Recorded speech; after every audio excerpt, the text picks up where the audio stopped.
엘리사는 북이스라엘의 선지자로 엘리야의 뒤를 이어 하나님의 사역을 감당했습니다. 그는 평범한 농부의 아들이었으나 하나님께서는 그를 큰 일을 위해 부르셨습니다.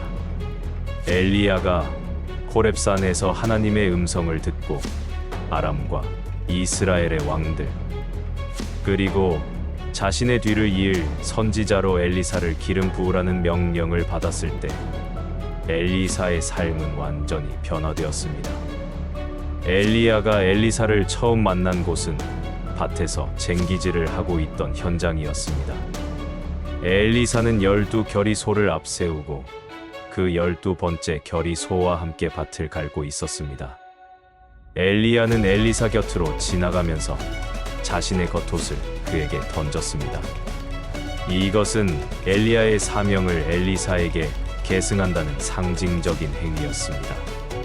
엘리사는 이 순간 하나님의 부르심을 깨닫고 즉시 소를 버리고 엘리야를 따라갔습니다. 엘리사는 그 자리에서 소를 잡아 쟁기들을 불살라 고기를 삶아 백성에게 주어 먹게 했습니다. 이는 과거의 삶과의 단절을 의미하며 이제 오직 하나님의 일에만 전념하겠다는 굳은 결단을 보여주는 행동이었습니다. 그렇게 엘리사는 엘리야의 제자가 되어 그를 수종들기 시작했습니다. 엘리야가 살아있는 동안 엘리사는 겸손하게 스승을 섬기며 많은 것을 배우고 하나님의 능력을 직접 경험했습니다. 시간이 흘러 하나님께서는 엘리야를 회오리 바람으로 하늘에 올리려 하셨습니다. 엘리야는 길갈에서 엘리사에게 자신은 베델로 가야 하니 너는 여기 머물라 말했습니다. 그러나 엘리사는 내가 여호와께서 살아 계심과 당신의 영혼이 살아 있음을 두고 맹세하노니 내가 당신을 떠나지 아니하리이다 하고 굳건히 말하며 엘리야를 따라 나섰습니다. 그들은 함께 베델로 갔고 베델에 있는 선지자의 제자들이 엘리사에게 나와 여호와께서 당신의 선생을 당신의 머리 위로 데려가실 줄을 아시나이까? 하고 물었습니다. 엘리사는 나도 또한 아노니 너희는 잠잠하라 하고 대답했습니다. 이는 엘리사가 엘리야의 승천을 이미 알고 있었음을 보여줍니다. 엘리야는 다시 엘리사에게 엘리사야, 너는 여기 머물라 여호와께서 나를 여리고로 보내시느니라 했지만 엘리사는 역시 같은 말로 엘리야를 따랐습니다. 그들은 여리고에 이르렀고 여리고에 있는 선지자의 제자들이 엘리사에게 나와 같은 질문을 했습니다. 엘리사는 다시 그들에게 잠잠하라고 대답했습니다. 엘리사의 이러한 행동은 스승 엘리야에게서 떠나지 않겠다는 굳은 의지와 엘리야를 통해 임할 하나님의 능력을 사모하는 간절한 마음을 나타냅니다. 엘리야는 또다시 엘리사에게 청하건대 너는 여기 머물라 여호와께서 나를 요단으로 보내시느니라 했고 엘리사는 세 번째로 내가 여호와께서 살아 계심과 당신의 영혼이 살아 있음을 두고 맹세하노니 내가 당신을 떠나지 아니하리이다라고 말하며 엘리야를 따랐습니다. 길갈, 베델, 여리고를 거쳐 요단까지 이어진 이 동행은 엘리사의 충성심과 간절함을 극명하게 보여줍니다. 이 여정에는 선지자의 제자 50명이 뒤따랐고 그들은 멀리 서서 그들을 지켜보았습니다. 엘리야와 엘리사는 요단 강가에 섰습니다. 엘리야는 그의 겉옷을 말아 물을 치니 물이 이리저리 갈라지고 두 사람이 마른 땅 위를 건너갔습니다. 이는 모세가 홍해를 가른 사건을 연상시키는 기적으로 엘리야에게 임한 하나님의 크신 능력을 다시 한번 드러냅니다. 강을 건넌 후에 엘리야가 엘리사에게 물었습니다. 내가 내게 무엇을 하여 주기를 원하느냐? 너를 떠나기 전에 내가 내게 무엇을 해줄까? 엘리사는 간절히 대답했습니다. 당신의 성령이 하시는 역사가 답절이나 내게 있게 하소서. 엘리사는 스승의 능력이 자신에게 2배로 임하기를 구했습니다. 이는 단순히 육신적인 능력이 아니라 하나님의 영적인 권능을 의미했습니다. 엘리야는 내가 어려운 일을 구하는도다. 그러나 나를 내게서 데려가시는 것을 내가 보며 그 일이 내게 이루어지려니와 그렇지 아니하면 이루어지지 아니하리라 하고 말했습니다. 두 사람이 계속 걸어가며 이야기하고 있을 때 불수레와 불말들이 나타나 두 사람을 갈라놓았습니다. 그리고 엘리야는 회오리 바람을 타고 하늘로 올라갔습니다. 엘리사는 이 광경을 보고 내 아버지여, 내 아버지여, 이스라엘의 병거와 마병이여 하고 외치며 자신의 겉옷을 잡아 둘로 찢었습니다. 이는 스승을 잃은 슬픔과 동시에 엘리야에게 임했던 하나님의 권능이 이제 자신에게 임하기를 바라는 간절한 마음을 표현한 것이었습니다. 엘리야의 몸에서 떨어진 겉옷을 주워든 엘리사는 다시 요단 강가로 돌아와 강물을 쳤습니다. 엘리야의 하나님 여호와는 어디 계시니까 하고 외치며 강물을 치니 물이 갈라지고 엘리사는 마른 땅 위를 건너왔습니다. 이 기적을 본 여리고 맞은편에 있던 선지자의 제자들은 엘리야의 영이 엘리사 위에 내리셨다 하고 말하며 그에게 나아와 땅에 엎드려 절했습니다. 이로써 엘리사는 공식적으로 엘리야의 후계자이자 하나님의 선지자로 인정받게 되었습니다. 엘리사는 이제 스승의 능력을 갑절로 받아 다양한 기적을 행하기 시작했습니다. 여리고 사람들이 엘리사에게 우리 성읍의 터는 좋으나 물이 나쁨으로 토산물이 익지 못하고 떨어지나이다 하고 호소했습니다.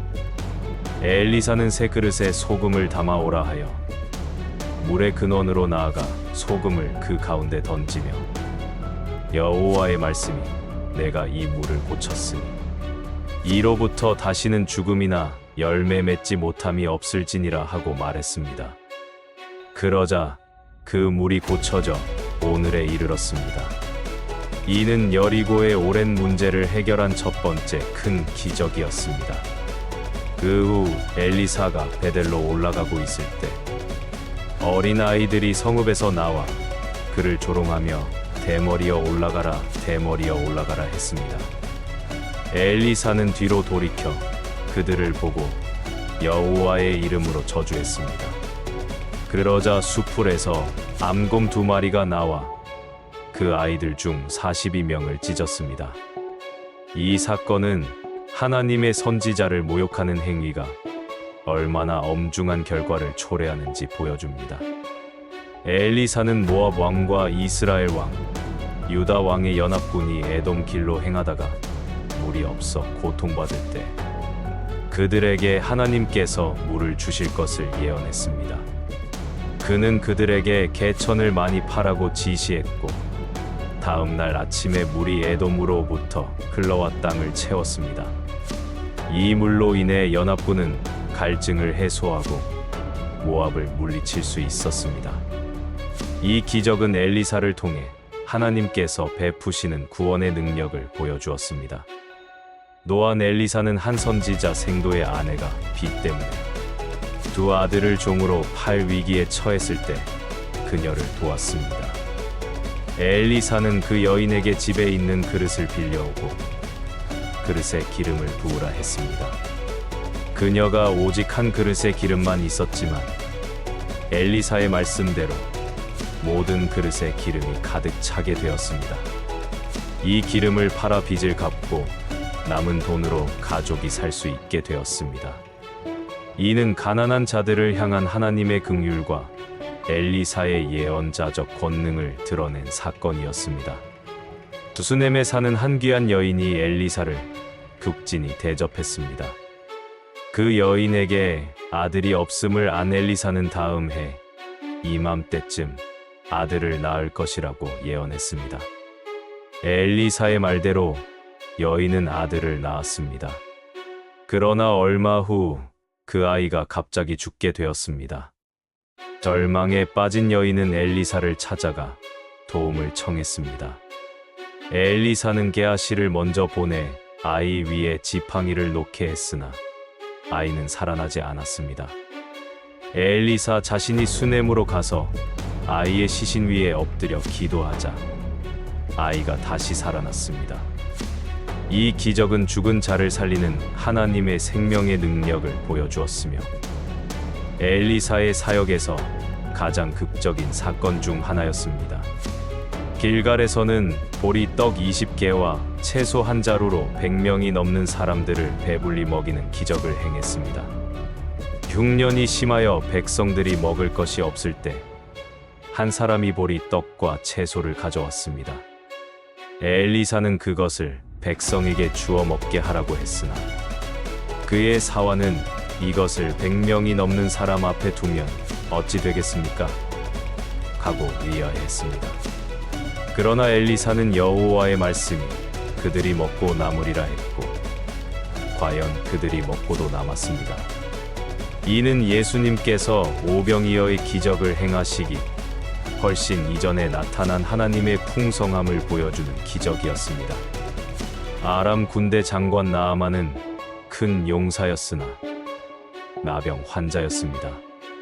이스라엘에서 사로잡혀 온 한 작은 계집종이 나아만의 아내에게 사마리아에 계신 선지자가 주인님을 고칠 수 있을 것이라고 말했습니다. 나아만은 이스라엘 왕에게 편지를 가지고 엘리사를 찾아왔습니다.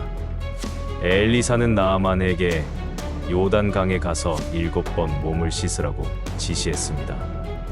나아만은 처음에는 분노하여 돌아가려 했으나 그의 종들이 설득하여 요단강에 몸을 담갔습니다. 그러자 그의 살이 어린아이의 살같이 깨끗하게 회복되었습니다. 이 기적은 하나님의 치유 능력과 함께 이방인에게까지 미치는 하나님의 은혜를 보여주었습니다. 엘리사는 또한 아람 왕 베나닷이 이스라엘을 공격할 계획을 미리 알아내 이스라엘 왕에게 알려주었습니다. 아람 왕은 엘리사가 자신의 모든 작전을 미리 아는 것에 분노하여 그를 잡기 위해 도단 성으로 군대를 보냈습니다. 엘리사의 사환은 아람 군대에 포위된 것을 보고 두려워했지만 엘리사는 두려워하지 말라, 우리와 함께 한 자가 그들과 함께 한 자보다 많으니라 하고 말했습니다. 그리고 기도하여 사환의 눈을 열어주자 사환은 불말과 불병거가 산에 가득하여 엘리사를 둘러싸고 있는 것을 보게 되었습니다. 이는 영적인 보호를 눈으로 보여준 놀라운 사건이었습니다. 아람 군대가 엘리사를 잡으러 왔을 때 엘리사는 기도하여 그들의 눈을 어둡게 했습니다. 그리고 그들을 사마리아로 인도하여 이스라엘 왕에게 넘겼습니다. 이스라엘 왕은 그들을 죽이려 했지만 엘리사는 그들에게 음식을 대접하고 평화롭게 돌려보내라고 했습니다. 이 사건은 엘리사의 지혜와 자비심을 보여주었고 아람 군대가 한동안 이스라엘을 침략하지 못하게 했습니다. 엘리사는 아람 왕 베나닷이 병들었을 때 다메섹으로 가서 베나닷의 사자 하사엘을 만났습니다. 베나닷은 엘리사를 통해 자신이 병에서 나을 수 있을지 물었습니다. 엘리사는 그가 분명히 낫겠지만 하나님께서 그가 알아 왕이 되어 이스라엘을 해할 것을 보여주셨다고 말했습니다. 하사엘은 다음날 베나닷을 죽이고 아람 왕이 되었습니다. 이 예언은 하나님의 섭리 안에서 모든 것이 이루어짐을 보여주었습니다. 엘리사는 나이가 많아 병들었을 때 이스라엘 왕 요아스가 그를 찾아와 울며 예 아버지여, 내 아버지여, 이스라엘의 병거와 마병이여 하고 엘리야가 승천할 때 엘리사가 했던 말을 그대로 반복했습니다. 엘리사는 요아스에게 활과 화살을 가져오라 하여 창문을 향해 쏘라고 했습니다. 그리고 땅을 치라고 했으나 요아스는 3번만 치고 그쳤습니다. 엘리사는 요아스가 3번만 땅을 친 것을 보고 분노하며 만약 5번이나 6번을 쳤더라면 아람을 완전히 멸할 수 있었을 것이라고 말했습니다. 이 예언은 이스라엘 왕의 믿음의 부족함이 가져올 결과를 암시했습니다. 엘리사는 죽어 장사되었습니다. 그러나 그의 죽음 이후에도 하나님의 능력은 계속되었습니다. 모압 사람들이 이스라엘을 침략했을 때 어떤 사람들이 죽은 자를 장사하려다가 모압 군대를 만나 엘리사의 무덤에 시체를 던졌습니다. 그 시체가 엘리사의 뼈에 닿자마자 다시 살아나 자기 발로 일어섰습니다. 이 마지막 기적은 엘리사를 통해 역사하시는 하나님의 능력이 죽음을 넘어서까지 미친다는 것을 분명히 보여주었습니다. 엘리사의 삶과 사역은 우리에게 많은 깨달음을 줍니다. 그는 스승 엘리야에게서 떠나지 않겠다는 굳건한 결단과 간절함으로 하나님의 능력을 구했습니다. 이는 우리가 믿음의 길을 걸어갈 때 가져야 할 태도입니다. 또한 엘리사는 다양한 기적을 통해 하나님의 권능과 긍휼 그리고 공의를 세상에 드러냈습니다. 그의 사역은 하나님의 계획과 섭리 안에서 모든 일이 이루어지며 우리의 믿음과 순종이 얼마나 중요한지를 보여줍니다. 우리가 하나님의 말씀에 귀 기울이고 순종할 때 하나님께서는 우리를 통해 놀라운 일들을 행하실 것입니다. 엘리사처럼 겸손하고 간절한 마음으로 하나님의 부르심에 응답하고 그분의 뜻을 따라 살아갈 때 우리는 참된 평화와 기쁨을 누릴 수 있습니다. 사랑과 은혜가 풍성하신 하나님 아버지, 엘리사를 통해 역사하신 주님의 놀라운 능력을 찬양합니다. 그의 삶을 통해 저희에게 보여주신 겸손과 순종, 그리고 주님을 향한 간절한 마음을 본받게 하옵소서. 저희도 엘리사처럼 주님의 부르심에 온전히 응답하며 주님의 뜻을 따르는 삶을 살아가기를 원합니다. 저희의 삶 속에서도 주님의 권능을 경험하게 하시고 주님의 사랑과 공의를 세상에 전하는 통로가 되게 하옵소서. 주님의 인도하심을 따라 어떤 어려움 속에서도 흔들리지 않는 믿음을 주시고 늘 주님과 동행하며 기적을 경험하는 삶을 살게 하옵소서. 예수님의 이름으로 기도드립니다. 아멘.